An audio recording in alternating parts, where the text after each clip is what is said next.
Okay, we are going to study about difference between in, into and to. That is your problem. Difference between in, into and to. आपको problem किस में हो रही है? इन, into और to में ना? चलिए लिसन, देखो एकदम very simple it is. In is use for motion और रेस्ट इनसाइड एनीथिंग. यानी जब भी कोई चीज या तो मोशन में हो यानी गति में हो या रेस्ट में हो यानी स्थिर हो, बट इनसाइड होनी चाहिए, किसी चीज के अंदर होनी चाहिए, then in is used. Into is used to express motion from one medium to another medium. यानी जब आप एक माध्यम से दूसरे माध्यम में मोशन में जाओगे, गति में जाओगे, देन इनटू इज यूज्ड. और to is used to express motion from one place to another place. अब डिफरेंस क्या हुआ students?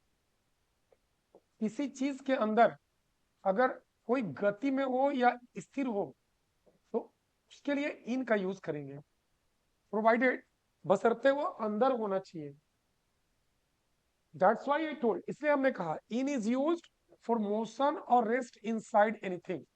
If anything is at the rest और in the motion but it is inside anything, then in is used.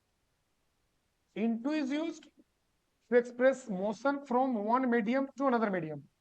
जब एक माध्यम से दूसरे माध्यम में जब आप मोशन में जाओगे, गति में जाओगे, तो इन टू का यूज करेंगे.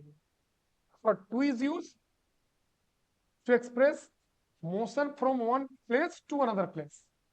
यानी जब एक स्थान से दूसरा स्थान तक की गति को बताना हो तो फिर टू का यूज करेंगे.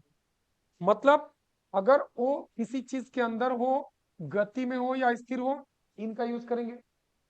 जब मीडियम चेंज हो यानी माध्यम चेंज हो, देन इनटू का यूज करेंगे. और जब प्लेस चेंज हो तो टू का यूज करेंगे. फॉर एग्जाम्पल अगर हम बोले वह कमरा में सो रहा है, he is sleeping in the room. अब देखो कमरा में सो रहा मतलब कमरा के अंदर है, इनसाइड है, तो हाँ इन का यूज करेंगे. सी, अगर हम बोले वह कमरा में घुस गया यानी कमरा के ठीक बाहर था, रूम के ठीक बाहर था, he was just outside the room. अब कमरा में घुस गया मतलब मीडियम चेंज हो गया. पहले ओपन मीडियम था, खुला मीडियम था, अब बंद मीडियम में चला गया. यहाँ इनटू का यूज करेंगे. जैसे अगर हम बोले वह नदी में कूद गया, अब वह नदी के बाहर था, अब कूद गया तो पानी में चला गया, मीडियम चेंज हो गया, तो वहां इनटू का यूज करेंगे. और जब प्लेस चेंज हो ना तो फिर टू का यूज करेंगे. यानी जैसे अगर बोले मैं स्कूल जा रहा हूं, I am going to school, वहां पे क्या हो रहा है? प्लेस चेंज हो रहा है. दैट्स व्हाई आई टोल्ड, इसलिए हमने कहा in is used for motion or rest inside anything. Into is used to express motion from one medium to another medium. And to is used to express motion from one place to another place. I hope you are getting. No doubt. Okay.